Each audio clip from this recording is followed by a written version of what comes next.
bienvenue sur ma chaîne. Aujourd'hui, je vous présente la première de plusieurs affaires incroyables qui démontrent à quel point la quête de vérité peut être périlleuse et comment les mots d'une victime, même mal compris, peuvent résonner bien au-delà de la mort. Si vous aimez les enquêtes complexes qui explorent les recoins les plus sombres de la psychologie humaine, je vous invite à aimer cette vidéo et à vous abonner pour ne rien manquer. L'automne, en Oregon, déploie une palette de couleurs spectaculaires, une symphonie de rouges ardents, d'or profond et d'ocre chaud qui tapissent les contreforts de la chaîne des Cascades. La ville d'Eugene, nichée dans la vallée de la Willamette, vit au rythme de son université, un havre de progressisme et de conscience écologique. En ce mois d'octobre 2012, l'air était vif, chargé de l'odeur de la pluie sur les feuilles mortes et de la promesse d'un hiver imminent. C'est dans ce décor à la fois paisible et mélancolique que l'histoire de Linda Nguyen a basculé dans l'horreur. Linda avait 24 ans. Étudiante en dernière année de sciences de l'environnement à l'Université de l'Oregon, elle n'était pas seulement brillante, elle était habitée par une flamme, une conviction farouche que son rôle sur cette terre était de la protéger. D'origine vietnamienne, ses longs cheveux noirs de jais, souvent noués en une queue de cheval stricte, encadraient un visage aux traits fins et déterminés. Ses yeux bruns, vifs et perçants, trahissaient une intelligence analytique et une impatience face à l'injustice. Elle n'était pas du genre à se contenter de signer des pétitions. Linda était une enquêtrice dans l'âme, une activiste qui passait ses nuits à éplucher des rapports publics, des relevés cadastraux et des évaluations d'impact environnemental, persuadée que le diable se cachait toujours dans les détails. Son sujet de thèse était devenu une obsession. Un projet de développement immobilier massif mené par Adrian Montgomery, un magnate local dont la réputation était aussi imposante que les complexes qu'il construisait. Le projet, baptisé Cedar Creek Estates, promettait des centaines de logements de luxe sur une parcelle de terre bordant une zone écologiquement sensible. Linda était convaincue que Montgomery trichait, qu'il contournait les réglementations pour maximiser ses profits au détriment de l'écosystème fragile de la région. Dans sa quête, elle n'était pas seule. Son mentor était Caleb Bell, un professeur émérite de géologie de 71 ans. Caleb était une figure respectée, une légende sur le campus. Avec ses cheveux gris clairsemés tombant sur son front et ses yeux bleus perçants derrière des lunettes à fine monture, il dégageait une aura de sagesse tranquille. Retraité, il passait le plus clair de son temps dans sa petite cabane isolée, un sanctuaire de bois et de pierre niché dans les contreforts des montagnes, où il continuait ses recherches personnelles sur la géologie et l'écologie locale. Caleb partageait les soupçons de Linda et, fort de ses décennies d'expérience et de ses contacts, il l'aidait à rassembler les pièces du puzzle. Adrian Montgomery, 44 ans, était leur antithèse. C'était un homme bâti en force, au visage anguleux et au regard d'acier. Toujours impeccablement vêtu, il se déplaçait avec l'assurance d'un prédateur au sommet de la chaîne alimentaire. Il était le visage du progrès pour certains, un destructeur impitoyable pour d'autres.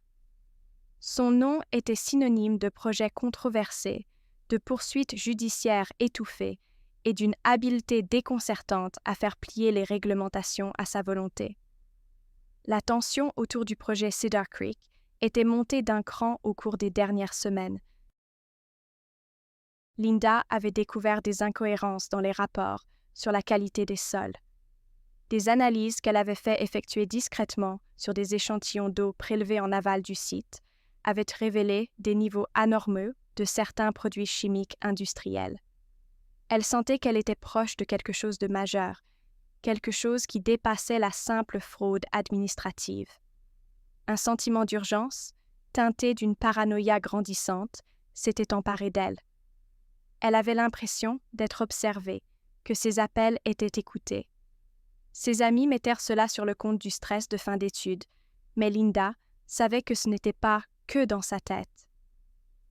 Le samedi 27 octobre 2012, le crépuscule commençait à teinter le ciel de nuances violettes et orangées. Linda quittait la bibliothèque de l'université, son sac à dos lourd de livres et de notes. Elle avait rendez-vous avec Caleb. Il l'avait appelé plus tôt dans la journée, la voix inhabituellement grave. Il avait quelque chose à lui montrer, des preuves irréfutables, disait-il. Ils convinrent de se retrouver près d'un sentier isolé qui longeait la rivière Willamette, un lieu discret, loin des oreilles indiscrètes. Quand Linda arriva, Caleb l'attendait près de sa vieille voiture. Le vent frais faisait frissonner les feuilles des peupliers. Sans un mot, il ouvrit une mallette sur le capot. À l'intérieur, ce n'étaient pas des documents académiques. C'étaient des images satellites à haute résolution, datées, montrant des activités nocturnes suspectes sur le terrain de Cedar Creek. Des camions déversant des barils dans des fosses fraîchement creusées. Il y avait aussi des copies de permis de construire qui semblaient authentiques, mais que Caleb, grâce à une source au sein de l'administration, avait identifiées comme des faux grossiers. Le pire était une série de relevés bancaires, offshore, traçant des paiements d'une société écran de Montgomery vers un inspecteur de l'Agence de protection de l'environnement. Ce n'était plus une question de contournement des règles, c'était une conspiration criminelle, une décharge toxique illégale dissimulée sous un projet immobilier. Linda sentit son cœur battre à tout rompre. C'était la preuve ultime. Alors qu'elle fixait les images, le souffle coupé, le bruit d'un moteur la fit sursauter. Un SUV noir aux vitres teintées ralentissait sur la petite route d'accès, à quelques dizaines de mètres de là. Il ne faisait pas que passer. Il s'arrêta un instant, les phares éteints, une silhouette menaçante dans la pénombre grandissante. La paranoïa de Linda se mua en une terreur glaciale. Ils avaient été suivis. La panique s'empara d'elle, mais son instinct d'activiste prit le dessus. Il fallait que quelqu'un sache. Maintenant. Elle attrapa son téléphone, ses doigts, tremblants, composant le 911. Caleb la regarda, le visage blême, et commença à rassembler les documents en hâte. 911. Quelle est votre urgence? La voix de l'opérateur était calme, professionnelle. Le cœur de Linda martelait sa poitrine. Les mots se bousculaient dans sa gorge. « Je suis près de Riverview Drive. » « Il y a une voiture noire, un SUV. Quelqu'un est là. » Sa voix était un murmure haletant, déformé par la peur et la mauvaise réception cellulaire au bord de la rivière. « Madame, calmez-vous. Pouvez-vous me donner votre position exacte? Êtes-vous sur Riverview Drive? » « Non, juste à côté, sur le sentier. Cedar Creek. Les documents. Ils mentent. C'est toxique. Montgomery. » Elle essayait de tout dire en même temps, le danger immédiat et la conspiration qu'elle venait de découvrir. Pour elle, les deux étaient inextricablement liés. Le SUV était là à cause des documents. Pour l'opérateur, à des kilomètres de là, dans un centre d'appel stérile, ce n'était qu'un flot d'informations incohérentes. Il entendit des bribes. Voiture noire, quelqu'un, toxique, Montgomery. Son entraînement lui dictait de se concentrer sur la menace tangible. Une personne potentiellement en détresse, un véhicule suspect. Les mots « toxique » et « Montgomery » furent classés mentalement comme des divagations dues à la panique. « Madame, je dois connaître votre position. Restez en ligne. Décrivez-moi le véhicule. » Le SUV se mit lentement en mouvement, roulant vers eux. Les portières s'ouvrirent. 2 silhouettes massives en sortirent. « Ils sortent !» cria Linda dans le téléphone. « Cedar Creek, les contrats, falsifiés. Regardez les contrats. » C'était une dernière tentative désespérée de laisser une trace, un indice, une piste à suivre si le pire arrivait. Le signal se coupa. L'opérateur n'entendit plus qu'un silence effrayant, suivi d'un dernier son, un souffle brusque, comme si le téléphone était tombé ou avait été arraché. L'opérateur, suivant la procédure, envoya une patrouille à la dernière position approximative triangulée, sur Riverview Drive. En raison de la confusion sur la localisation exacte, Linda avait crié le nom d'une rue, mais se trouvait en réalité sur un sentier en contrebas, où le signal était intermittent. La voiture de police mit plusieurs minutes cruciales à trouver le bon endroit. Quand les deux officiers arrivèrent enfin, la scène était d'un calme sinistre. La vieille voiture de Caleb Bell était là, portière conducteur ouverte. Au sol, à côté, gisait le sac à dos de Linda, son contenu partiellement éparpillé, des cahiers, un manuel de chimie organique et quelques stylos. Un peu plus loin, dans l'herbe humide, son téléphone portable, l'écran fissuré. Mais de Linda Nguyen et de Caleb Bell, il n'y avait aucune trace. Ils s'étaient volatilisés.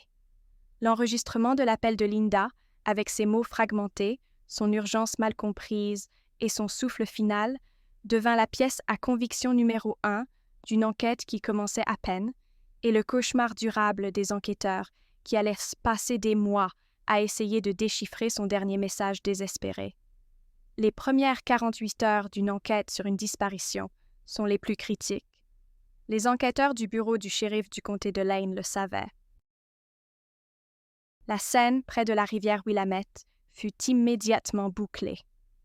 L'équipe d'investigation technique passa la zone au peigne fin sous la lumière crue des projecteurs portables qui déchiraient l'obscurité de la nuit. Ils relevèrent des traces de pneus correspondant à un véhicule lourd, différentes de celles de la voiture de Caleb. Ils trouvèrent des empreintes de pas, confuses, dans la terre meuble, suggérant une lutte brève et désordonnée.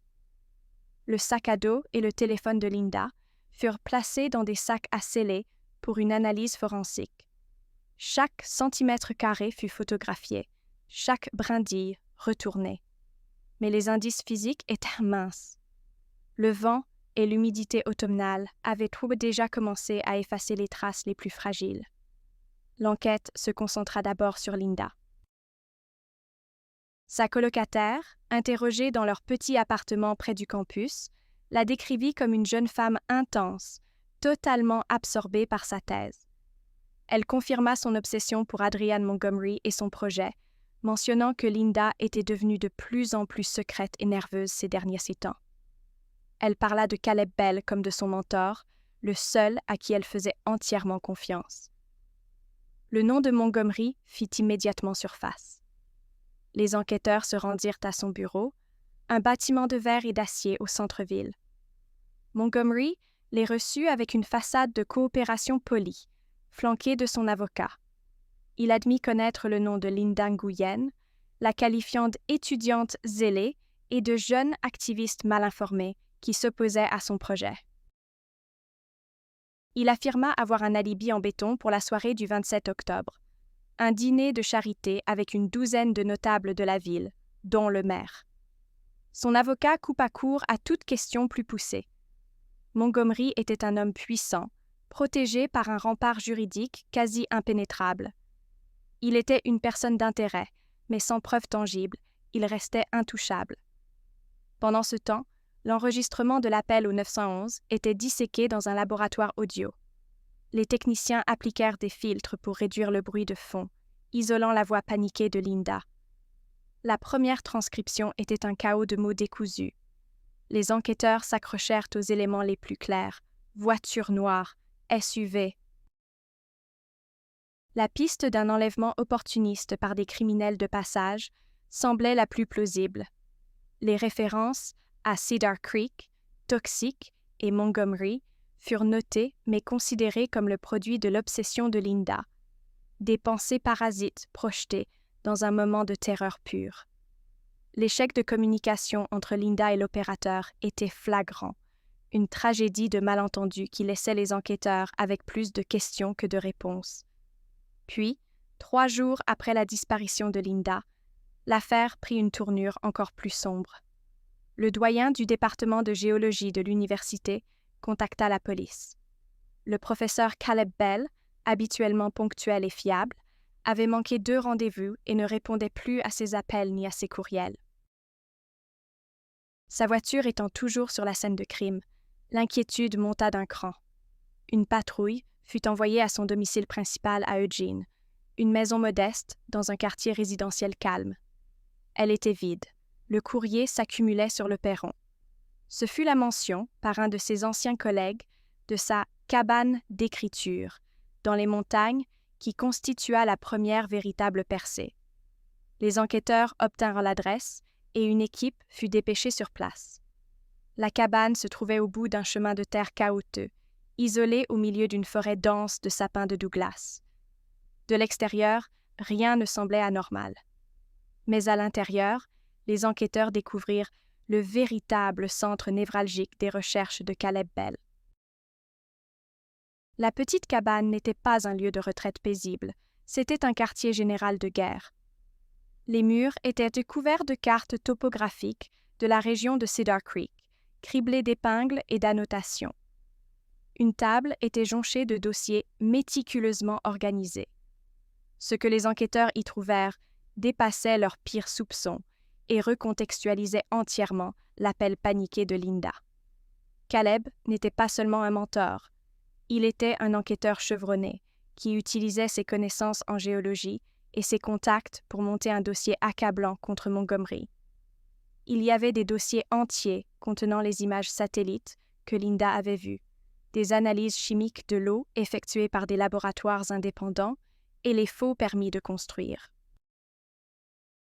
Mais il y avait plus, beaucoup plus. Dans un tiroir verrouillé, les enquêteurs trouvèrent un disque dur, externe. Son contenu était une bombe à retardement. Il contenait des copies de transactions bancaires internationales, montrant des millions de dollars circulant entre les sociétés écrans de Montgomery et des politiciens locaux. Il y avait des enregistrements audio. Caleb, soupçonnant d'être sur écoute, avait retourné la situation et enregistré ses propres conversations téléphoniques. On y entendait la voix d'Adrian Montgomery, non pas celle, suave et contrôlée, de l'homme d'affaires, mais une voix dure, menaçante, parlant de faire taire les gêneurs et de régler les problèmes de manière permanente. Un enregistrement en particulier glaça le sang des enquêteurs. On y entendait un informateur anonyme avertir Caleb que Montgomery savait qu'il fouinait et qu'il était prêt à tout pour protéger son investissement. Soudain, l'appel de Linda n'était plus le délire d'une étudiante paniquée. C'était un rapport de renseignement désespéré, livré dans ses derniers instants. Cedar Creek n'était pas un lieu au hasard, c'était l'épicentre du crime. Toxique n'était pas une hyperbole, c'était une description littérale. Les contrats, falsifiés, étaient une accusation précise. Et Montgomery était le nom du cerveau de l'opération. Linda et Caleb n'avaient pas été victimes d'un crime aléatoire. Ils avaient été ciblés et éliminés parce qu'ils étaient sur le point de tout révéler. La découverte dans la cabane de Caleb transforma radicalement l'enquête. Le bureau du shérif local, dépassé par l'ampleur de la conspiration, fit appel au FBI et à l'Agence de protection de l'environnement, EPA. L'affaire n'était plus une double disparition. C'était une enquête pour crime organisé, corruption et potentiellement double homicide. Adrian Montgomery fut de nouveau interrogé, mais cette fois, l'ambiance était différente. Les enquêteurs fédéraux ne se laissèrent pas impressionner par ses avocats. Ils mirent sur la table des copies des preuves trouvées chez Caleb. Le visage de Montgomery resta impassible, mais une lueur de fureur et, peut-être, de peur brilla dans ses yeux. Il nia tout en bloc, qualifiant les preuves de fabrication par un vieil homme sénile et une étudiante radicalisée. L'étau se resserrait cependant. Les agents du FBI commencèrent à démanteler le réseau de Montgomery. Ils suivirent les pistes financières, gelèrent des comptes, perquisitionnèrent les bureaux de sa société de développement et saisirent des serveurs informatiques. Ils interrogèrent des dizaines d'employés, de sous-traitants et de fonctionnaires locaux. La plupart restèrent silencieux, liés par la peur ou la complicité. Mais dans un système basé sur la corruption, il y a toujours des maillons faibles. La pression médiatique devint intense. L'histoire de la jeune activiste et de son professeur âgé, disparu alors qu'il s'apprêtait à dénoncer un puissant magnate, captiva le pays. Des veillées à la bougie furent organisées sur le campus de l'université. Les parents de Linda, anéantis par le chagrin, apparurent à la télévision nationale, suppliant quiconque détiendrait des informations de se manifester. Leur dignité et leur douleur donnèrent un visage humain à la tragédie, augmentant la pression sur les autorités pour obtenir des résultats. Le point de bascule arriva près de 6 mois après les disparitions, au printemps 2013. Un homme, un ancien responsable de la sécurité pour l'un des sous-traitants de Montgomery, fut arrêté pour une affaire de violence domestique sans lien apparent. Face à une longue peine de prison, et voyant l'empire de Montgomery s'effondrer, il décida de parler en échange d'une immunité partielle. Son témoignage fut dévastateur. Il ne savait pas ce qui était arrivé à Linda et Caleb, mais il confirma l'existence d'une équipe de nettoyage, employée par Montgomery pour intimider, menacer et, si nécessaire, gérer les problèmes. Il décrivit en détail le système de déversement illégal de déchets toxiques à Cedar Creek, expliquant comment les camions opérèrent la nuit et comment les inspecteurs étaient payés pour fermer les yeux. Il fournit des noms, des dates et des lieux. C'était la pièce manquante, le témoignage humain qui corroborait la montagne de preuves documentaires laissées par Caleb. Armés de ce témoignage et des preuves accumulées, les procureurs fédéraux avaient enfin assez d'éléments pour agir. Le 15 avril 2013, à l'aube, des équipes du SWAT du FBI menèrent une série de raids coordonnés. Adrian Montgomery fut arrêté à son domicile, une somptueuse villa surplombant la ville. Les images de sa sortie, menotté, le visage fermé et défiant, firent le tour du monde. Il fut inculpé pour racket, corruption, fraude, violation multiple des lois environnementales et, surtout, pour double enlèvement ayant entraîné la mort. Bien que les corps de Linda Nguyen et Caleb Bell n'aient jamais été retrouvés, l'accusation était prête à argumenter qu'ils avaient été assassinés pour les réduire au silence. Le long et complexe chemin vers la justice ne faisait que commencer, et tout allait se jouer dans une salle d'audience où les mots fragmentés de Linda allaient enfin être entendus dans leur terrifiante intégralité. Le procès d'Adrian Montgomery s'ouvrit en janvier 2014 au tribunal fédéral de Portland, en Oregon. La salle d'audience était bondée. D'un côté, les procureurs fédéraux, une équipe d'avocats déterminés, avec des piles de dossiers représentant des mois d'enquête acharnés. De l'autre, Adrian Montgomery, en costume sur mesure, l'air calme et arrogant, entouré d'une équipe de défenseurs parmi les plus chers du pays. Au premier rang de la galerie du public, les familles de Linda Nguyen et de Caleb Bell, leurs visages marqués par une attente douloureuse, cherchant non seulement la justice, mais aussi des réponses que seul Montgomery pouvait leur donner. La stratégie de l'accusation était claire. Même sans corps, ils allaient prouver, au-delà de tout doute raisonnable, que Montgomery avait orchestré l'enlèvement et le meurtre de Linda et Caleb pour protéger son empire criminel. Leur plan était de construire un mur de preuves circonstanciel, si haut et si solide que le jury ne pourrait parvenir qu'à une seule conclusion logique. L'accusation commença par planter le décor, appelant à la barre des experts en environnement et des géologues qui expliquèrent la gravité des crimes écologiques commis à Cedar Creek. Ils décrivirent la nature hautement toxique des déchets déversés, le danger à long terme pour la nappe phréatique et l'écosystème. Ils établirent le mobile, des millions de dollars économisés en évitant les coûts d'une élimination légale des déchets et des millions de plus à gagner grâce au projet immobilier.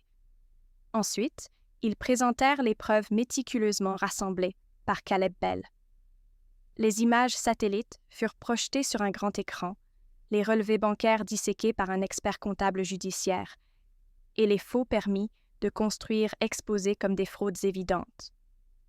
Les jurés écoutèrent, fascinés et horrifiés, les enregistrements audio dans lesquels la voix de Montgomery, glaciale et menaçante, résonnait dans le silence de la salle. Le moment le plus poignant du procès fut lorsque l'accusation fit jouer l'enregistrement de l'appel de Linda au 911. Avant de lancer la bande, le procureur principal s'adressa au jury. « Vous allez entendre les derniers mots de Linda Nguyen, des mots prononcés dans la terreur, sous la menace imminente de la violence. La défense vous dira que ce sont des divagations, mais nous vous avons donné le contexte. Nous vous avons donné le décodeur que Caleb Bell a passé des mois à assembler. Écoutez attentivement, car ce n'est pas un appel à l'aide, c'est un témoignage. » La voix paniquée de Linda emplit la salle.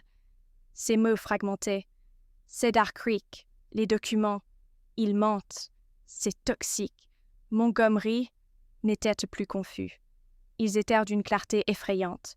Chaque mot était un clou dans le cercueil de la défense. Lorsque le son final, ce souffle coupé, se fit entendre, un frisson parcourut l'audience. La mère de Linda éclata en sanglots silencieux. Son mari la serrant contre lui. Même certains jurés avaient les larmes aux yeux. Un expert en analyse audio de la police scientifique témoigna ensuite, expliquant comment la technologie avait permis de clarifier les paroles de Linda et confirmant que ces mots correspondaient précisément aux preuves découvertes dans la cabane de Caleb. L'accusation appela ensuite son témoin vedette, l'ancien responsable de la sécurité. Nerveux, mais résolu, il décrivit de l'intérieur le fonctionnement de l'organisation de Montgomery. Il parla de l'équipe de nettoyage, composée de 2 anciens militaires connus pour leur brutalité. Il raconta comment, le soir du 27 octobre, il avait reçu un appel de son supérieur lui ordonnant de s'assurer que tous les enregistrements des caméras de surveillance d'un entrepôt voisin du lieu de la disparition soient perdus. Il ne pouvait pas lier directement Montgomery à l'ordre, mais son témoignage peignit le portrait d'une organisation criminelle où les ordres étaient donnés par des intermédiaires, protégeant l'homme au sommet.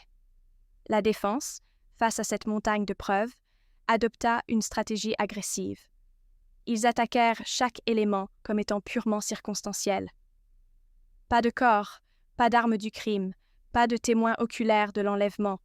Rien qu'une théorie, martelait l'avocat principal de Montgomery. Ils tentèrent de discréditer Caleb Bell, le présentant comme un vieil homme obsédé, un théoricien du complot qui avait fabriqué des preuves pour nuire à un homme d'affaires prospère. Ils dépeignirent Linda comme une étudiante naïve et fanatique, manipulée par son mentor. Ils s'acharnèrent sur le témoin clé, soulignant son passé criminel et les avantages de son accord avec l'accusation. Ils le qualifièrent de menteur opportuniste, prêt à tout pour éviter la prison. Quant à l'appel au 911, ils le qualifièrent d'hystérie. Dans un moment de panique, l'esprit humain fait des associations étranges, plaida l'avocat. Elle a vu une voiture, elle a paniqué, et son cerveau a projeté le nom de l'homme qui était au centre de son obsession académique. Ce n'est pas une preuve, c'est de la psychologie de bas étage. Adrian Montgomery choisit de ne pas témoigner. Il resta assis à la table de la défense, jour après jour, impassible, regardant les jurés avec un air de défi, comme si tout ce cirque judiciaire était en dessous de lui. Son silence était à la fois sa protection et potentiellement sa perte. Après 6 semaines de témoignages et de preuves, le procès arriva à son terme. Dans sa plaidoirie finale, le procureur se tourna vers le jury. Il ne parla pas de droit, mais de courage et de lâcheté. Il parla du courage de Linda et Caleb, qui avaient risqué leur vie pour la vérité. Et il parla de la lâcheté d'un homme qui se cachait derrière ses avocats et son argent. Adrian Montgomery a réduit au silence Linda Nguyen et Caleb Bell, conclut-il, sa voix résonnant dans la salle. Mais il n'a pas pu effacer leur voix. La voix de Caleb nous parle à travers ses dossiers méticuleux. Et la voix de Linda nous est parvenue à travers un appel téléphonique désespéré. Elle vous a dit qui était le coupable. Elle vous a dit pourquoi. Votre devoir aujourd'hui est de l'écouter. Le jury délibéra pendant 3 jours. 3 jours de tension insoutenable pour les familles et les observateurs. Enfin, le 5 mars 2014, ils revinrent avec un verdict. Le greffier prit le document. Le silence dans la salle était absolu. Sur le chef d'accusation de racket, coupable. Sur les chefs de corruption et de fraude, coupable. Sur les chefs de violation des lois environnementales, coupable. Et enfin, sur les 2 chefs d'accusation d'enlèvement ayant entraîné la mort, coupable. Un murmure de soulagement parcourut la salle. Adrian Montgomery ne sia pas. Il fixa le jury, son expression se durcissant en un masque de haine pure. Quelques semaines plus tard, le juge le condamna à la peine maximale, la prison à vie, sans possibilité de libération conditionnelle. Dans sa déclaration, le juge qualifia les actions de Montgomery de attaque contre les fondements mêmes de notre société et de notre environnement. La justice avait été rendue, mais le mystère demeurait. Montgomery n'a jamais révélé ce qui était arrivé à Linda et Caleb. Les 2 hommes de main de son équipe de nettoyage ont fui le pays avant de pouvoir être arrêtés et n'ont jamais été retrouvés. Sans corps, les familles n'ont jamais pu faire leur deuil complètement.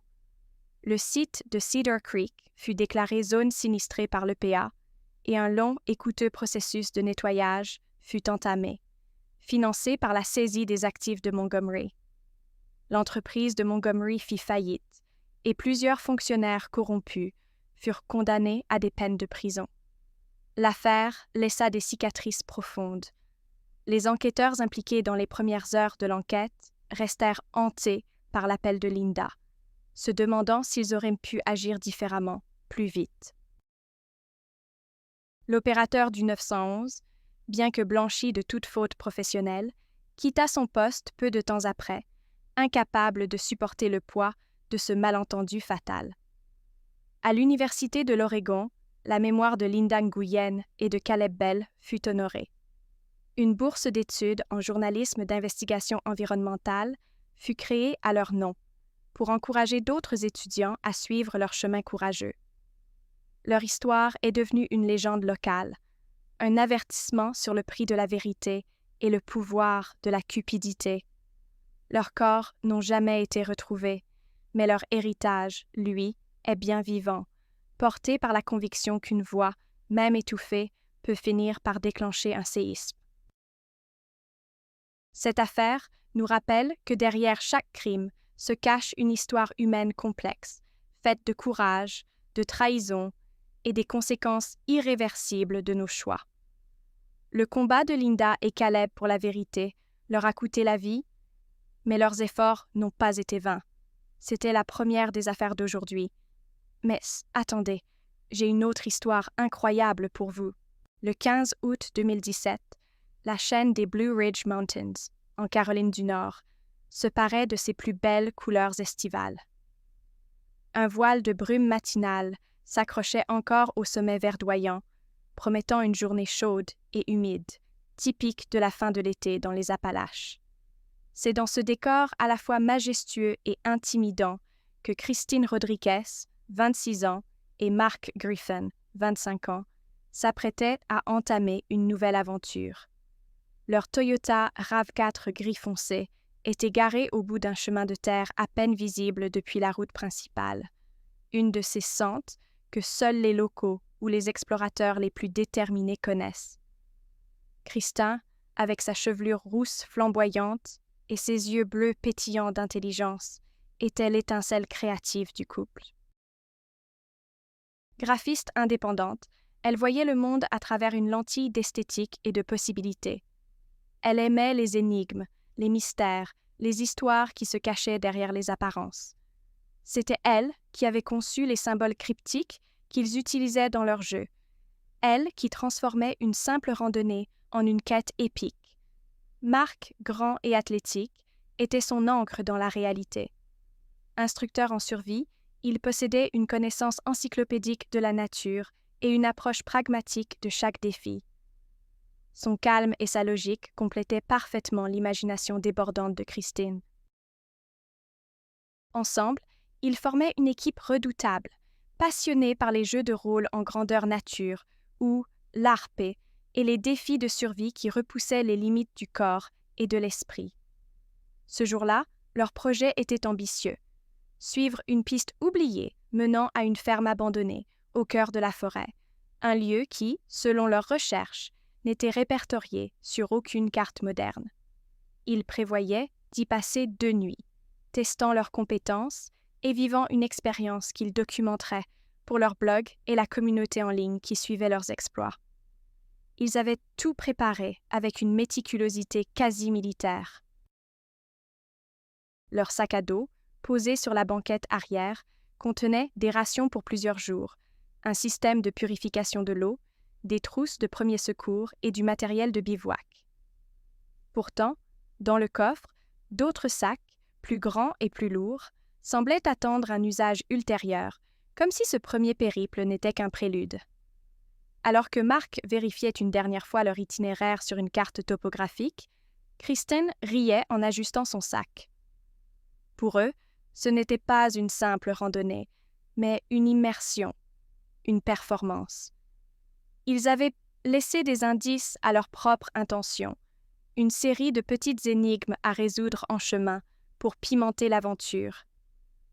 Le monde réel s'estompait, laissant place au scénario qu'ils avaient eux-mêmes écrit. 3 jours plus tard, le 18 août, le silence des montagnes commença à devenir inquiétant. La mère de Christine, n'ayant reçu aucune nouvelle comme convenu, sentit une angoisse sourde l'envahir. Les appels vers les 2 téléphones portables tombaient directement sur la messagerie vocale. Après 24 heures supplémentaires d'attente insoutenable, elle contacta le bureau du shérif du comté. La première personne à répondre à l'alerte fut Aubrey Alexander, une garde forestière de 55 ans, dont le visage buriné par le soleil et le vent témoignait de décennies passées à arpenter ces montagnes. Ses cheveux grisonnants étaient tirés en une queue de cheval pratique, et son regard perçant avait l'habitude de déceler la moindre anomalie dans le paysage. Elle connaissait ces forêts comme sa poche, chaque ruisseau, chaque sentier, chaque recoin secret. C'est elle qui, après plusieurs heures de recherche méthodique le long des routes secondaires, repéra le RAV4, presque camouflé par la végétation luxuriante. La scène qu'elle découvrit était empreinte d'une étrangeté glaçante. Le véhicule était parfaitement garé, les portières verrouillées. À travers la vitre côté conducteur, Aubrey aperçut les clés de contact, posées bien en évidence sur le tableau de bord. Une absurdité qui fit immédiatement naître en elle un mauvais pressentiment. Les sacs à dos sur la banquette arrière semblaient intacts, remplis de provisions qui n'avaient manifestement pas été prévues pour une courte excursion. Il n'y avait aucune trace de lutte, aucune vitre brisée, aucun signe de violence. L'intérieur de la voiture était propre, presque stérile. Mais c'est ce qui se trouvait à l'extérieur qui transforma l'inquiétude en véritable perplexité. À quelques mètres du véhicule, planté dans la terre meuble, se dressait un petit totem de bois brut, sculpté de symboles géométriques qui ne correspondaient à aucune tradition amérindienne ou folklorique locale connue. Autour, éparpillés dans l'herbe comme les pétales d'une fleur fanée, gisaient des morceaux de papier. Sur chacun d'eux, une phrase énigmatique écrite à la main. « Là où l'ombre ne ment jamais ». Le 3e corbeau indique la voie. Seul le silence entend la réponse. C'était comme si quelqu'un avait délibérément mis en scène une chasse au trésor macabre. L'arrivée des enquêteurs du bureau du shérif ne fit que confirmer cette impression de bizarrerie calculée. La scène de crime, si c'en était une, fut méticuleusement balisée. L'équipe scientifique passa chaque centimètre carré au peigne fin, mais les résultats étaient décevants. Quelques empreintes de chaussures non identifiables s'éloignaient de la voiture, avant de disparaître dans le chaos du sous-bois, rendus illisibles par les feuilles mortes et la terre humide. Les chiens de recherche, amenés sur les lieux, semblèrent confus. tournant en rond avant de perdre la piste à quelques centaines de mètres de là, comme si le couple s'était tout simplement volatilisé. Le début de l'enquête fut une plongée dans un abîme de questions sans réponse. Les familles, anéanties, décrivirent un couple uni, responsable et extrêmement compétent en matière de survie. L'idée qu'il se soit simplement perdu semblait improbable. Mark ne se serait jamais aventuré dans une zone inconnue sans multiples plans de secours. Alors que les jours se transformaient en semaines et que les vastes opérations de recherche mobilisant des dizaines de volontaires ne donnaient rien, l'espoir de les retrouver vivants s'amenuisait, laissant place à une angoisse plus sombre. L'énigme du chemin forestier ne faisait que commencer. Les enquêteurs sentaient qu'ils n'étaient pas face à un accident tragique, mais à quelque chose de bien plus complexe, une histoire dont ils ne possédaient que la première page, une page écrite dans une langue qu'ils ne comprenaient pas encore. L'enquête s'enfonça plus profondément dans la vie numérique et sociale de Christine et Mark, un labyrinthe de forums en ligne, de serveurs de discussions privées et de profils de jeux. C'est là, dans les méandres du disque dur de l'ordinateur portable de Mark, que les enquêteurs firent une découverte capitale. Le système de navigation du RAV4 avait révélé une destination récente, un point d'intérêt nommé énigmatiquement le Carrefour. Une recherche rapide ne donna aucun résultat géographique correspondant. Mais en croisant cette information avec l'historique Internet de Mark, une piste se dessina. Le Carrefour était un lieu central dans la mythologie d'un jeu de rôle en ligne grandeur nature, LARP, extrêmement immersif et secret, une communauté d'adeptes de la survie extrême qui se surnommait les Veilleurs de l'Aube. Les enquêteurs contactèrent plusieurs membres de cette communauté. Les réponses furent évasives, empreintes d'un mélange d'arrogance et de secret. Pour eux, la disparition de Christine et Mark n'était qu'une partie du grand jeu.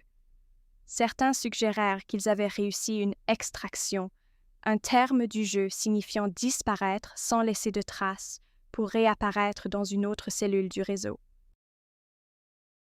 Ils parlèrent de la police avec un mépris à peine voilé, les considérant comme des profanes, incapables de comprendre la complexité de leur monde. La frustration des enquêteurs grandissait.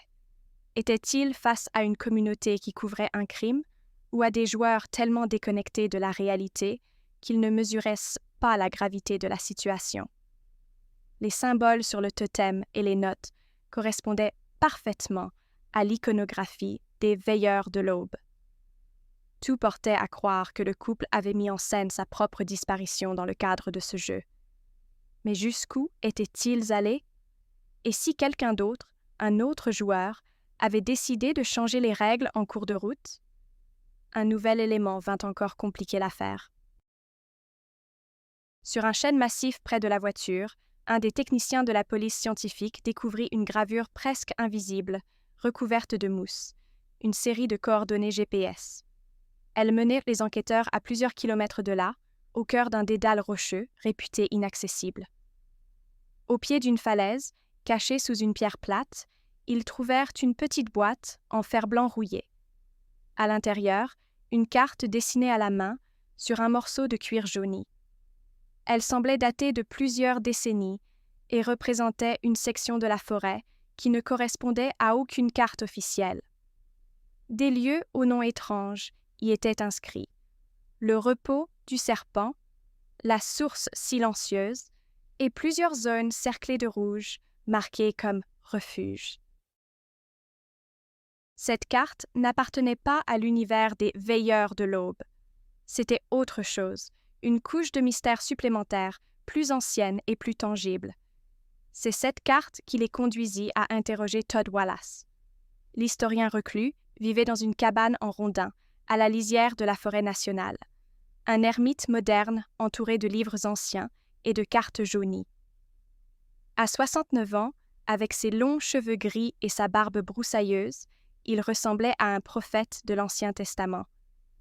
Les habitants de la région le considéraient comme un excentrique inoffensif, un intellectuel qui avait perdu le contact avec la réalité. Lorsque les enquêteurs lui présentèrent une copie de la carte, ses yeux s'illuminèrent d'une lueur étrange. « Ah, oui. La carte des oubliés, murmura-t-il, sa voix rauque par manque d'usage.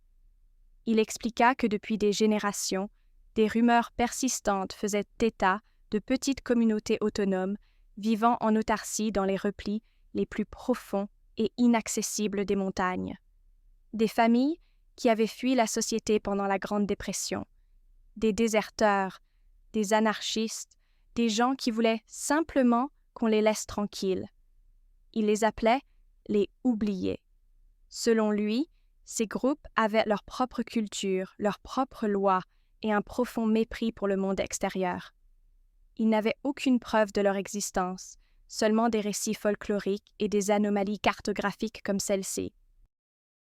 « Ils ne jouent pas, inspecteur, » dit-il en fixant le détective principal de ses yeux pénétrants. « Ils survivent, et ils n'aiment pas les visiteurs, surtout ceux qui posent des questions. » Cette théorie, bien que fascinante, semblait trop romanesque pour être prise au sérieux. L'enquête se recentra sur la piste plus tangible du LARP. Mais chaque interrogatoire se heurtait à un mur de silence ou de désinformation. La communauté en ligne se referma comme une huître, protégeant ses secrets. La pression médiatique, quant à elle, devenait intenable. L'histoire du couple disparu dans un jeu mystérieux faisait la une des journaux nationaux. Des théories du complot fleurissaient sur Internet, accusant la police d'incompétence, voire de complicité. Les familles de Christin et Marc, déchirées entre l'espoir et le désespoir, organisaient des conférences de presse, suppliant quiconque détiendrait des informations de se manifester. L'enquêteur principal sentait le poids de l'affaire l'écraser. Les nuits, il revoyait en boucle la scène de la découverte. La voiture silencieuse, les clés sur le tableau de bord, le totem énigmatique. C'était un puzzle dont toutes les pièces semblaient appartenir à des boîtes différentes. Il avait l'intuition que la vérité se trouvait quelque part, à la jonction de ces deux mondes, le jeu virtuel des « veilleurs de l'aube » et les légendes tangibles des « oubliés » de Todd Wallace. Mais sans corps, sans témoin fiable, sans mobile clair, il n'avait rien. Les mois passèrent. L'automne dora les feuilles des Appalaches, puis l'hiver les recouvrit d'un linceul de neige. Les recherches actives furent suspendues. L'affaire Christin Rodriguez et Mark Griffin devint un dossier froid, une cicatrice sur la conscience du bureau du shérif. Une histoire que les vétérans racontaient aux nouvelles recrues pour leur rappeler que parfois, la forêt ne rend pas ce qu'elle a pris. Pour les familles, le temps s'était arrêté ce jour d'août 2017. Pour les enquêteurs, le mystère restait une obsession silencieuse, un murmure persistant dans les longues nuits de garde, le spectre de deux jeunes gens brillants qui avaient peut-être poussé leur jeu un peu trop loin, jusqu'à franchir une frontière invisible, d'où personne ne revient. 7 années s'écoulèrent. Le monde avait changé, mais les Blue Ridge Mountains restaient immuables, gardiennes silencieuses de leurs secrets. L'affaire de la disparition de Christine et Marc était devenue une légende locale, une de ces histoires que l'on se raconte au coin du feu pour se faire frissonner. Pour le bureau du shérif, le dossier, épais et poussiéreux, sommeillait dans une armoire métallique, classé, ouvert mais inactif. L'enquêteur principal qui avait dirigé les recherches initiales avait pris sa retraite, emportant avec lui le poids de cet échec. Aubrey Alexander, la garde forestière, était toujours en poste.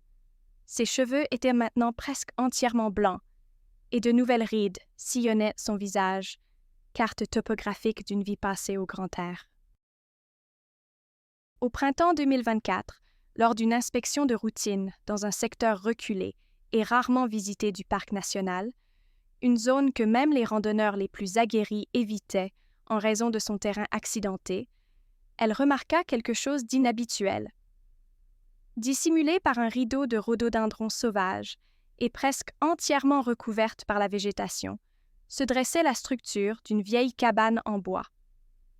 Elle n'était répertoriée sur aucune carte du parc. Son toit était en partie effondré, mais les murs semblaient encore solides.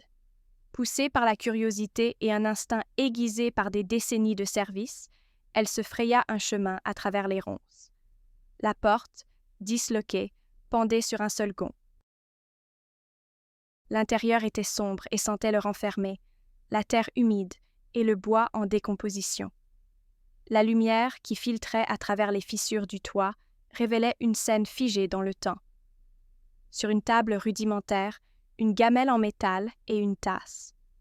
Dans un coin, un sac de couchage éventré, son garnissage servant de nid à de petits rongeurs.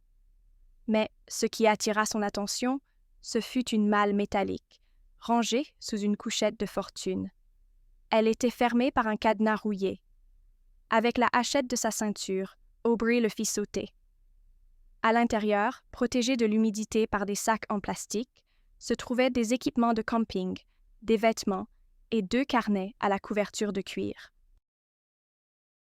Le cœur d'Aubrey manqua un battement lorsqu'elle reconnut sur une carte d'identité plastifiée le visage souriant de Christine Rodriguez. Elle tenait entre ses mains la clé de l'énigme qui hantait la région depuis 7 ans. Les journaux, l'un tenu par Christin et l'autre par Marc, furent une révélation foudroyante. Ils ne contenaient pas le récit d'un jeu, mais celui d'une infiltration. Les pages écrites par Christin, d'une écriture fine et appliquée, décrivaient avec une précision quasi journalistique leur véritable projet. Le LARP des Veilleurs de l'Aube n'avait été qu'un prétexte, un entraînement pour une mission bien plus dangereuse.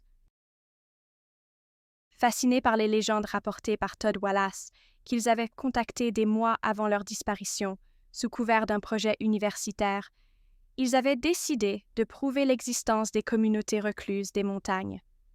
Leur but était de les trouver, de gagner leur confiance et de documenter leur mode de vie, de devenir les anthropologues amateurs qui réussiraient là où tous les autres avaient échoué. La mise en scène de leur disparition était leur porte d'entrée.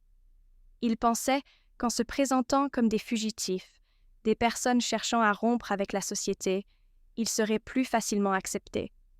Les premières semaines, leur plan sembla fonctionner.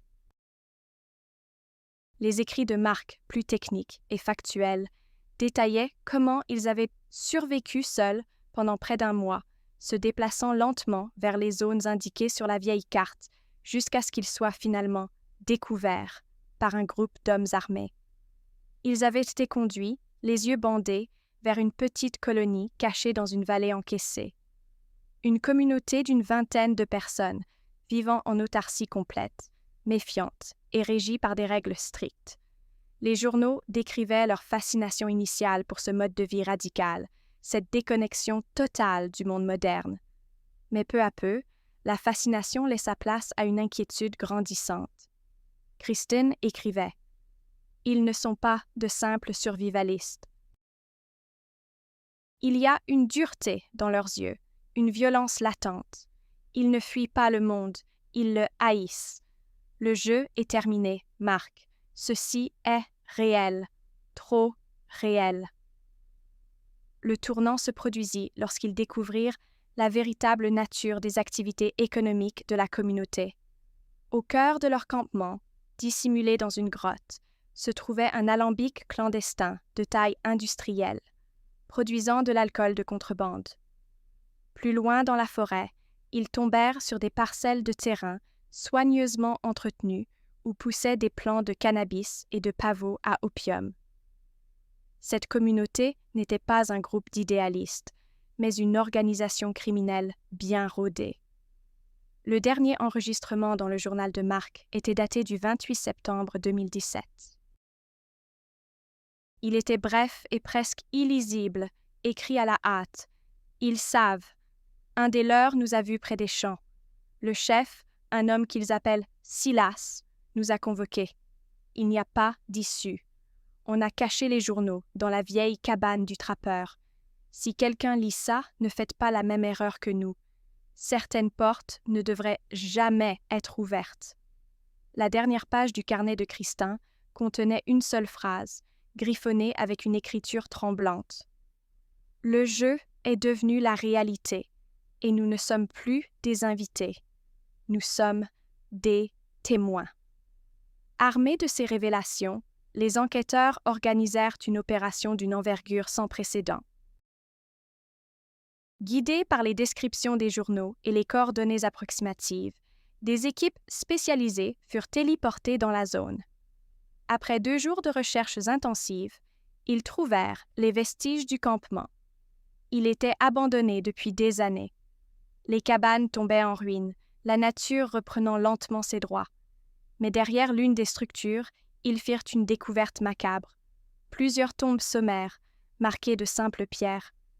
L'équipe de médecins légistes se mit au travail. L'exhumation fut une tâche éprouvante. La plupart des tombes étaient anciennes, mais l'une d'elles semblait plus récente. À l'intérieur, les restes de 2 corps. L'analyse ADN, comparée aux échantillons fournis par les familles 7 ans plus tôt, fut sans appel. Il s'agissait bien de Kristen Rodriguez et de Mark Griffin. Aucun des membres de la communauté ne fut jamais retrouvé. Ils s'étaient volatilisés, comme les personnages d'un jeu dont la partie était terminée, laissant derrière eux pour seuls témoins les os de leurs victimes. L'affaire resta techniquement ouverte, les coupables n'ayant jamais été identifiés ni traduits en justice. Pourtant, pour les enquêteurs et les familles, une forme de conclusion, aussi terrible soit-elle, avait été atteinte. La vérité était bien plus sombre que toutes les théories envisagées. Kristen et Mark n'avaient pas été les victimes d'un jeu qui avait mal tourné, mais de leur propre hubris, de leur croyance qu'ils pouvaient observer un monde dangereux sans en faire partie, qu'ils pouvaient franchir la ligne entre le jeu et la réalité sans en payer le prix. Pour l'ancien détective, maintenant à la retraite, la nouvelle fut un soulagement amer. Les fantômes qui le hantaient avaient enfin un nom et une histoire. Ses cauchemars changèrent. Il ne rêvait plus d'ombres insaisissables disparaissant entre les arbres, mais des visages durs et silencieux des habitants de la colonie, des ombres que Christine et Mark n'auraient jamais dû déranger, des secrets que la forêt aurait peut-être dû garder pour toujours.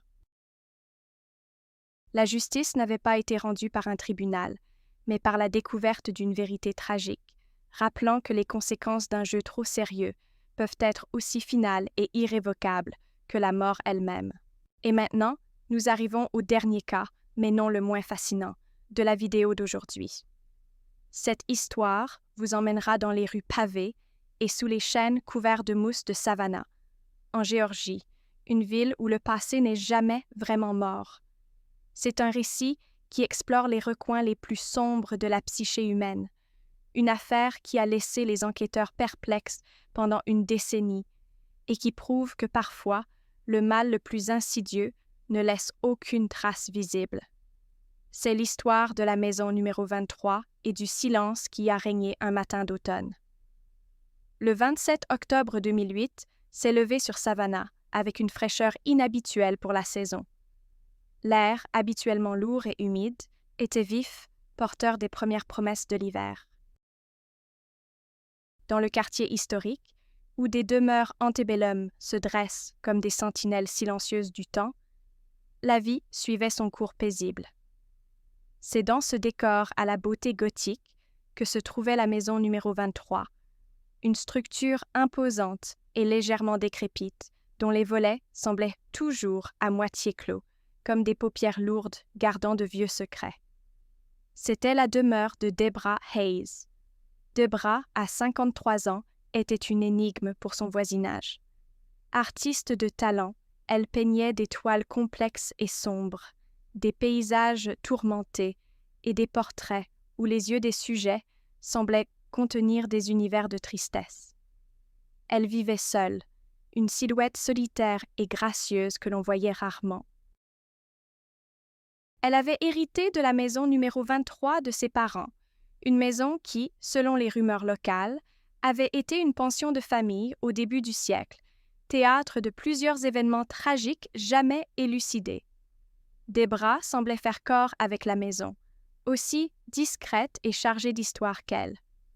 Ses longs cheveux argentés, souvent noué en un chignon lâche, et ses yeux profonds et expressifs lui donnaient l'allure d'un personnage de roman victorien. Elle portait presque toujours des robes longues et fluides, des vêtements d'une autre époque qui accentuaient son aura mystérieuse. Elle ne recevait que très peu de visites, préférant la compagnie de ses toiles et le silence des murs épais de sa demeure.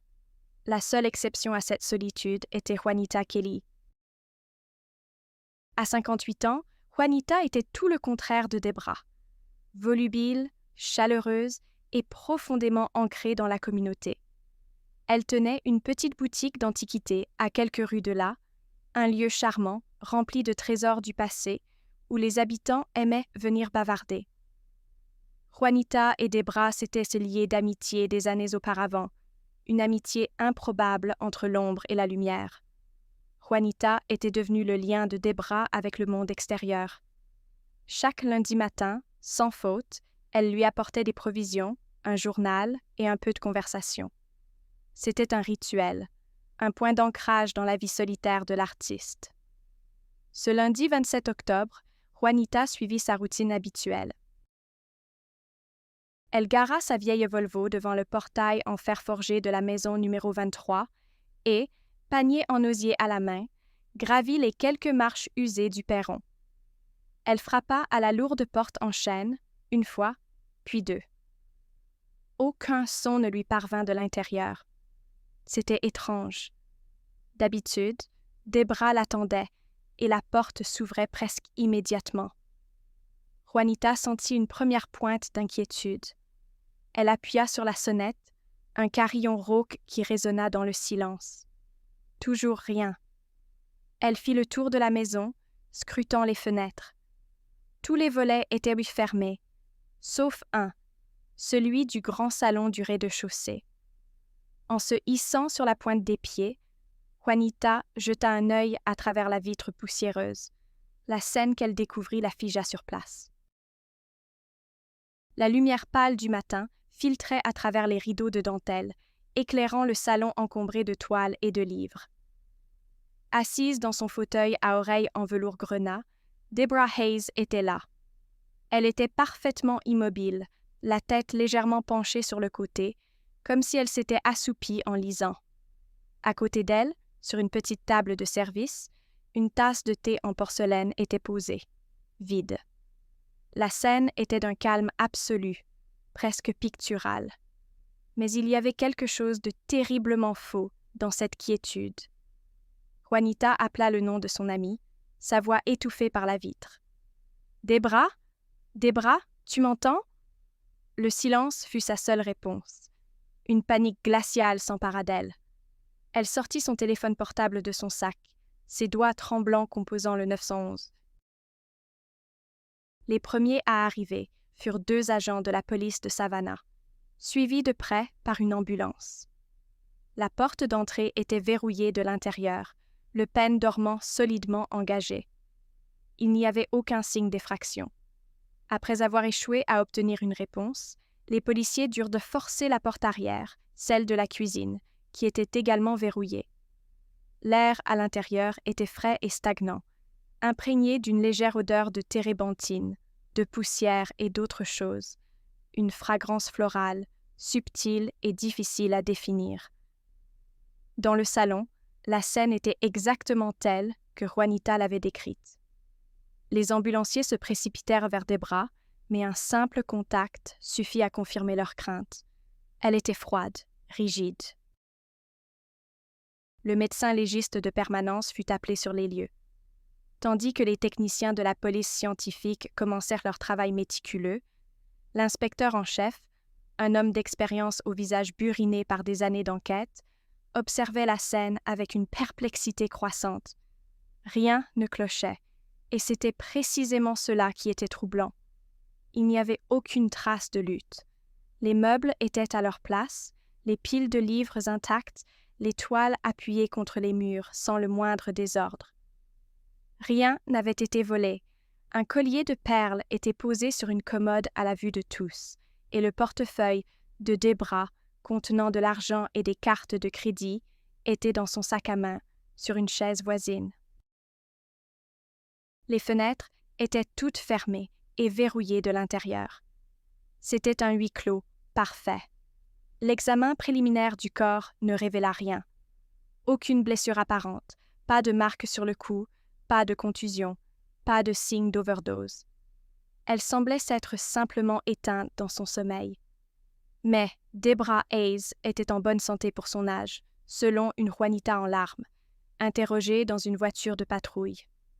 Elle ne prenait aucun médicament lourd et n'avait pas d'antécédents cardiaques connus.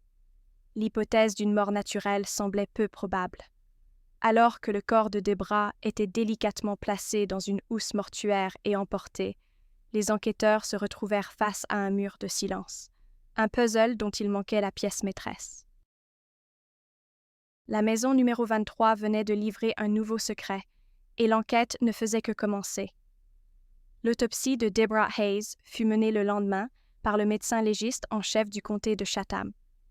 C'était un homme méticuleux, réputé pour sa capacité à faire parler les morts. Mais cette fois, le silence était assourdissant. L'examen externe confirma l'absence totale de violence. L'examen interne fut tout aussi déroutant. Le cœur de Deborah était sain, ses artères dégagées. Ses poumons ne montraient aucun signe d'asphyxie. L'analyse toxicologique complète, qui testa des centaines de poisons connus, de stupéfiants et de médicaments, revint entièrement négative.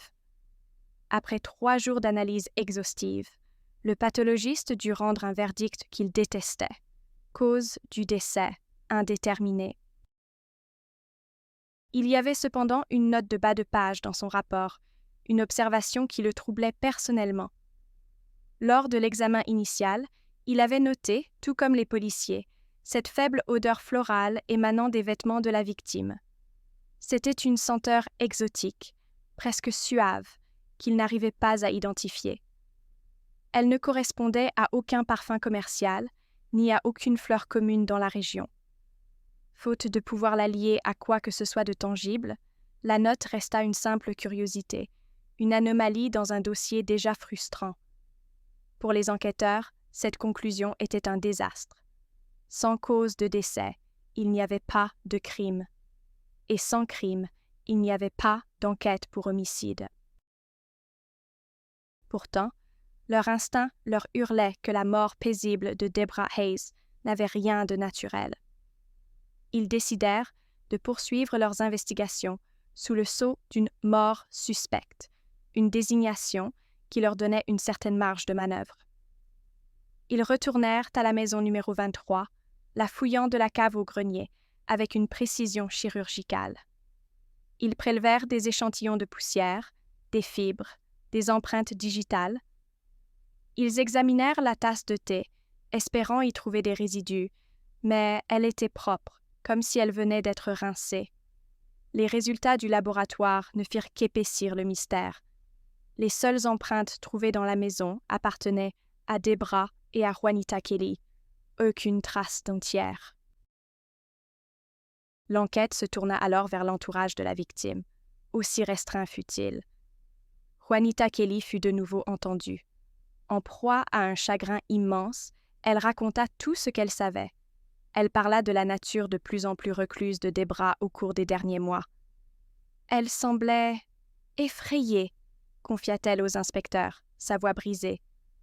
Elle parlait à voix basse, disait que la maison avait des secrets, qu'elle entendait des bruits étranges la nuit, des sortes de chuchotements dans les murs. Je pensais que c'était la solitude qui lui jouait des tours, que son imagination d'artiste prenait le dessus.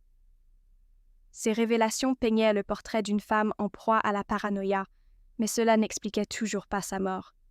Le cercle des suspects potentiels était minuscule. En dehors de Juanita, la seule personne qui rendait visite à Deborah, bien que rarement, était son neveu, Owen Caldwell. Âgé de 27 ans, Owen était un musicien en difficulté, un jeune homme à l'allure débraillée et au regard fatigué.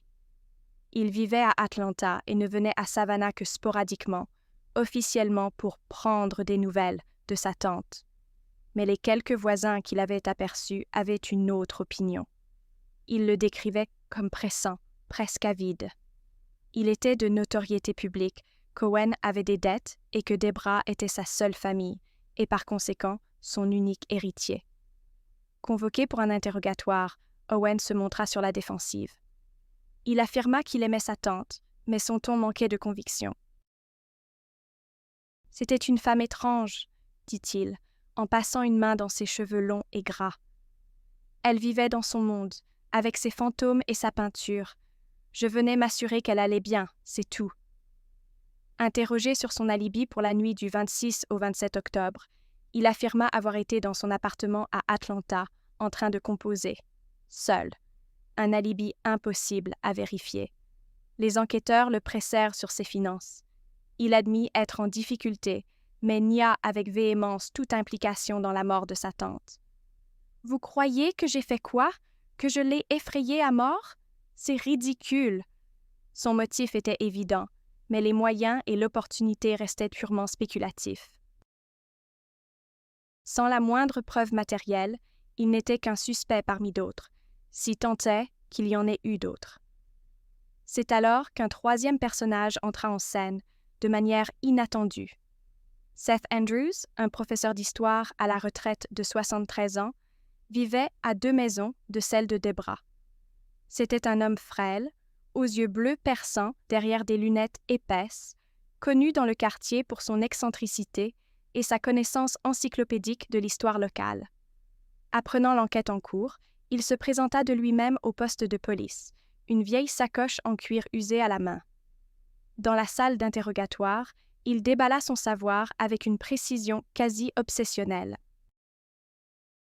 Il parla de la maison numéro 23, construite en 1885 par un certain Dr. Alistair Finch, un botaniste et explorateur de renom, mais aussi un homme aux mœurs étranges, fasciné par l'occultisme et les propriétés psychoactives des plantes exotiques. « Cette maison n'est pas une maison comme les autres, » déclara Seth d'une voix chevrotante mais ferme. Finch l'a conçue comme un organisme vivant. Il y a mené des expériences. Les rumeurs de l'époque parlaient de parfums étranges qui s'échappaient de la maison la nuit, de visiteurs qui en ressortaient désorientés, parlant de visions et de peurs indicibles. Les inspecteurs écoutaient, partagés entre le scepticisme et une fascination morbide. C'était le genre d'histoire que l'on raconte au coin du feu, pas dans un rapport de police. Pourtant, la mention de « parfum étrange » fit écho à la note du médecin légiste. Ils demandèrent à Seth s'il savait quelque chose de plus concret. Le vieil homme secoua la tête. « Ce ne sont que des légendes, bien sûr, des histoires pour effrayer les enfants. Mais chaque légende a une part de vérité, n'est-ce pas? Malgré ces pistes intrigantes, le neveu cupide, les craintes paranoïaques de la victime, les légendes occultes de la maison, l'enquête piétinait. Les semaines devinrent des mois. La pression des médias locaux s'intensifia. Le « mystère de la maison numéro 23 » faisant les gros titres. Mais il n'y avait rien de nouveau à rapporter. L'affaire Debra Hayes devint un fantôme dans les couloirs du commissariat, un dossier qui prenait la poussière sur une étagère, classé comme non résolu. Owen Caldwell hérita de la maison et de la petite fortune de sa tante. Il vendit rapidement la demeure à une société immobilière, désireux de tourner la page et de quitter Savannah pour de bon. La maison numéro 23, quant à elle, resta vide, ses volets clos, alimentant les rumeurs et devenant une attraction macabre pour les amateurs de frissons. Pour les enquêteurs qui avaient su travailler sur l'affaire, elle devint le symbole de leur échec, une question lancinante qui les hantrait pendant des années. La vérité semblait avoir été enterrée avec Debra Hayes, enfermée à jamais dans les murs silencieux de sa maison. Les années passèrent. La végétation envahit le jardin de la maison numéro 23 et la peinture de sa façade s'écailla un peu plus à chaque saison. L'affaire Debra Hayes se figea dans le temps, devenant l'une de ces légendes urbaines que les guides touristiques de Savannah aiment à raconter lors des visites nocturnes sur le thème du paranormal. Les détectives originaux prirent leur retraite ou furent mutés, emportant avec eux le souvenir frustrant de ce puzzle insoluble. La justice, semblait-il, avait renoncé. Puis, en 2018, 10 ans presque jour pour jour après la mort de Debra, un événement inattendu vint secouer la poussière de ce vieux dossier. Un jeune couple d'architectes, attiré par le charme historique et le prix étonnamment bas de la propriété, racheta la maison numéro 23. Leur projet était ambitieux. La rénover entièrement, en préservant son caractère tout en la modernisant. C'est au cours de ces travaux de rénovation que l'impensable fut découvert. Un après-midi de septembre, alors qu'une équipe d'ouvriers démolissait un mur en plaques de plâtre dans le grand salon, la pièce même où le corps de Debra avait été retrouvé, l'un d'eux sentit son marteau passer à travers le mur avec une facilité anormale. Derrière le plâtre, il n'y avait pas de colombage en bois comme prévu, mais un vide. Intrigués, ils élargirent l'ouverture. Ce qu'ils mirent au jour laissa tout le monde sans voix. Dissimulé dans l'épaisseur des murs, un réseau complexe de tuyaux en cuivre et de petites bouches d'aération courait du sous-sol jusqu'au salon. Ce n'était pas un système de plomberie ou de chauffage conventionnel. Les tuyaux étaient trop fins et les bouches d'aération, presque invisibles, étaient stratégiquement placées dans les plinthes et derrière une grille décorative au-dessus de la cheminée. Le système semblait converger vers un mécanisme central situé dans une partie murée de la cave, un appareil qui ressemblait à un ancien nébuliseur ou un diffuseur, relié à un réservoir en verre. Le nouveau propriétaire, conscient des rumeurs qui entouraient sa maison, comprit immédiatement qu'il venait de tomber sur quelque chose d'important. Il contacta la police de Savannah. La nouvelle se répandit comme une traînée de poudre au sein du département. Les deux inspecteurs principaux de l'affaire de 2008, l'un à la retraite et l'autre sur le point de l'être, furent appelés en tant que consultants. En voyant le système de leurs propres yeux, ils ressentirent un frisson. Les histoires du vieil historien Seth Andrews leur revinrent en mémoire. Les expériences du botaniste Alistair Finch, les parfums étranges. Une équipe de pointe du laboratoire scientifique de l'État de Géorgie fut dépêchée sur les lieux. Ils démontèrent le système avec une précaution infinie. L'analyse du réservoir en verre et des résidus trouvés à l'intérieur des tuyaux de cuivre fut une révélation fracassante. Grâce aux avancées technologiques en matière de spectrométrie de masse, les scientifiques purent identifier ce qui avait échappé aux analyses de 2008. Les résidus contenaient des traces d'un alcaloïde extrêmement rare, dérivé du pollen d'une orchidée que l'on ne trouve que dans une région reculée de la forêt amazonienne. Les archives botaniques confirmèrent que le docteur Alistair Finch avait mené une expédition dans cette région précise en 1899. Les propriétés de cet alcaloïde étaient terrifiantes. Inodore et incolore lorsqu'il est dispersé dans l'air sous forme d'aérosol, il n'est pas un poison au sens classique du terme. C'est un puissant agent neurovégétatif. Une fois inhalé, il agit directement sur l'amygdale, le centre de la peur dans le cerveau, provoquant un état de terreur et de paranoïa extrême. La victime est plongée dans un cauchemar éveillé, son propre esprit se retournant contre elle. Chez les individus sensibles, cette terreur psychologique intense peut déclencher un choc vagal, un dysfonctionnement du nerf vague qui régule le rythme cardiaque. Le résultat est un arrêt cardiaque silencieux et foudroyant, qui ne laisse absolument aucune trace biochimique détectable par une autopsie standard. Le corps s'éteint, tout simplement. Le mécanisme de la mort de Debra Hayes était enfin compris. Elle n'était pas morte de cause naturelle. Elle avait été assassinée. La maison elle-même avait été l'arme du crime, une chambre à gaz sophistiquée, conçue un siècle plus tôt par un esprit brillant et tordu. La faible odeur florale, que personne n'avait pu identifier, était la signature résiduelle de cette toxine exotique. Les chuchotements et les bruits qu'elle croyait entendre n'étaient peut-être pas le fruit de son imagination, mais les premiers effets du gaz sur son esprit. Elle avait été littéralement effrayée à mort. Cette découverte sensationnelle résolvait le comment, mais une question encore plus cruciale demeurait. le qui. Le système, bien qu'ancien, avait été conçu pour être activé manuellement depuis la cave. Cependant, les experts découvrirent des modifications plus récentes, un petit actionneur électronique, habilement dissimulé, qui aurait permis de déclencher le diffuseur à distance, peut-être avec une simple télécommande ou une minuterie. Quelqu'un connaissait le secret de la maison. Quelqu'un avait trouvé ce mécanisme diabolique et l'avait utilisé. L'enquête fut officiellement rouverte. Les projecteurs se tournèrent de nouveau vers les deux seuls suspects plausibles, Owen Caldwell et Seth Andrews. Owen, maintenant âgé de 37 ans, fut retrouvé en Californie. Il avait réussi dans les affaires, était marié et père de 2 enfants. Confronté à ces nouvelles preuves, il parut secoué, mais nia farouchement. « C'est de la folie, » répéta-t-il. « Je ne savais rien de tout ça. Je n'aurais jamais fait de mal à ma tante. » Son motif financier restait, mais il n'y avait toujours aucune preuve le liant à la connaissance ou à l'utilisation du système. Comment un musicien fauché aurait-il pu découvrir et comprendre un tel mécanisme? L'attention se porta alors sur Seth Andrews. Le vieil historien avait maintenant 83 ans et vivait dans une maison de retraite. Sa mémoire était défaillante, son esprit oscillant entre des moments de lucidité et de confusion. Les inspecteurs lui rendirent visite.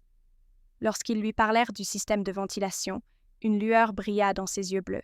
« Finch », murmura-t-il. Il était persuadé de pouvoir distiller l'essence de la peur. Il appelait ça son « éthérium ».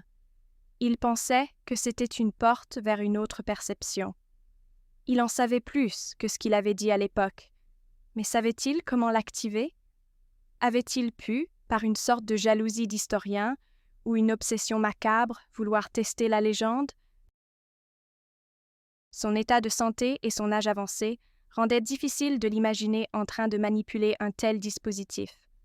De plus, quel aurait été son mobile? L'affaire se heurta une fois de plus à un mur. Sans l'appareil d'activation à distance, qui n'a jamais été retrouvé, et sans aveu, il était impossible de prouver qui avait appuyé sur le bouton. L'accusation n'avait pas assez d'éléments pour inculper qui que ce soit. Il n'y aurait pas de procès, pas de condamnation. La justice, même avec la vérité scientifique en main, restait impuissante. Le cas de Deborah Hayes reste officiellement non résolu. Owen Caldwell a continué sa vie, bien que l'ombre du soupçon ne l'ait jamais tout à fait quitté. Seth Andrews est décédé 2 ans après la réouverture de l'enquête, emportant ses secrets, s'il en avait, dans la tombe. Juanita Kelly, le cœur brisé, a fini par vendre sa boutique et déménager pour se rapprocher de ses petits-enfants, cherchant à fuir les souvenirs d'une ville qui lui avait pris sa meilleure amie. La maison numéro 23, entièrement rénovée, est aujourd'hui habitée par le couple d'architectes, qui connaît son histoire mais a choisi de regarder vers l'avenir. Pourtant, pour les forces de l'ordre de Savannah, cette affaire demeure une cicatrice, un rappel glaçant que le mal peut prendre les formes les plus inattendues et que certaines vérités, même révélées, ne suffisent pas toujours à obtenir justice.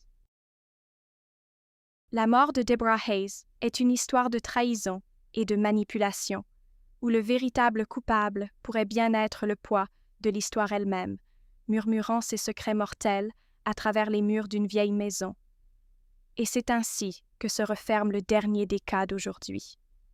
J'espère que ces histoires vous ont captivé et vous ont amené à réfléchir à la complexité de la nature humaine et aux conséquences de nos décisions.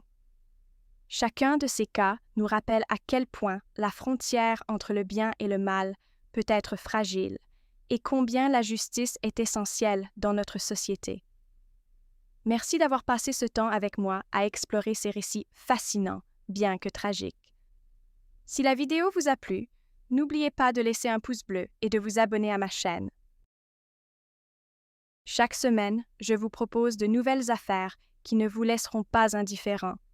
Un merci tout particulier à tous ceux qui soutiennent la chaîne par leurs commentaires et leurs partages. Dites-moi dans les commentaires lequel des cas d'aujourd'hui vous a le plus marqué et quelles affaires vous aimeriez voir la prochaine fois. N'oubliez pas non plus de vous abonner et d'activer la cloche de notification pour ne manquer aucune nouvelle vidéo. Rejoignez notre communauté grandissante d'amateurs d'histoires de True Crime. On se retrouve la semaine prochaine avec d'autres cas incroyables. D'ici là, portez-vous bien et souvenez-vous, la vérité est parfois plus étrange que la fiction.